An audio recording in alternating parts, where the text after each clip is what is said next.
Lal Qila blast से जुड़ी ऐसी बातें जिसके बारे में जानकर उड़ जाएंगे आपके होश। क्या सच में पुलिस को घंटों पहले मिल गए थे इस हमले के संकेत?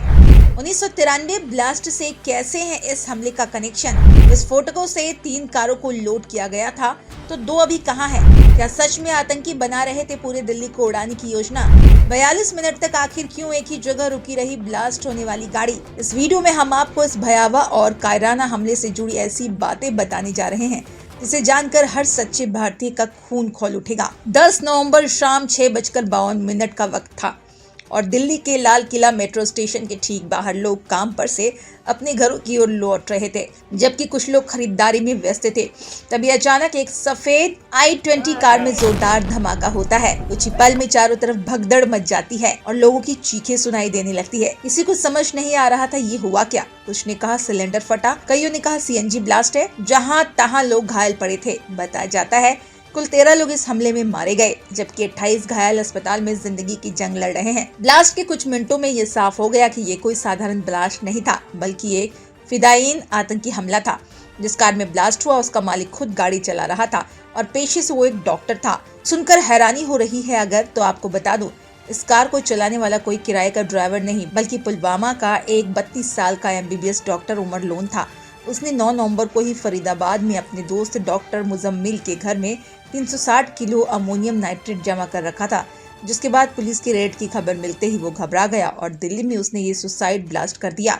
DNA टेस्ट से उसकी बॉडी की पुष्टि हो चुकी है। जानकारी के मुताबिक धमाके से पहले 42 मिनट तक कार वहीं खड़ी थी। CCTV में साफ देखा जा सकता है कार शाम 6:10 पर सिग्नल पर रुकी और 42 मिनट तक वहीं खड़ी रही। उमर शायद इंतजार कर रहा था कि एक बार भीड़ ज्यादा हो जाए फिर ट्रिगर दबाया जाए, लेकिन उसकी ख्वाहिश पूरी न हो सकी।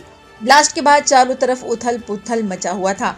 ऐसे में सबसे पहले एक 8 साल की बच्ची ने लोगों से मदद मांगी।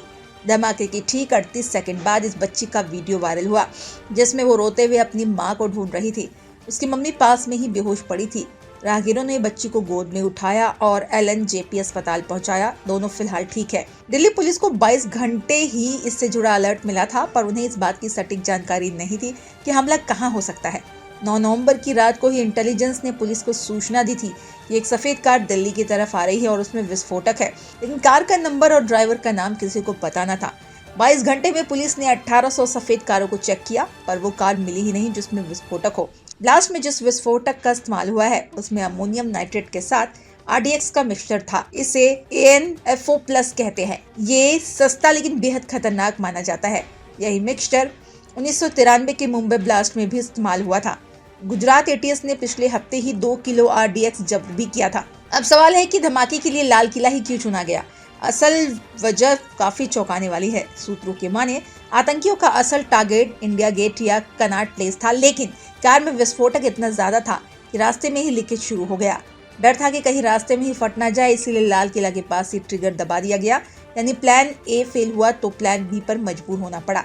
डराने वाली बात यह है कि अभी भी 2 और कारें गायब है और खतरा अभी पूरी तरह से टला नहीं है। फरीदाबाद रेड में पुलिस को पता चला कि कुल 3 कारें विस्फोटकों से लोड की गई थी। एक फटी जबकि 2 गायब है। एक कार का नंबर UP 16 से शुरू होता है तो वहीं दूसरी हरियाणा की बताई जा रही है। दिल्ली, नोएडा, गुरुग्राम समेत कई जगहों पर हाई अलर्ट है।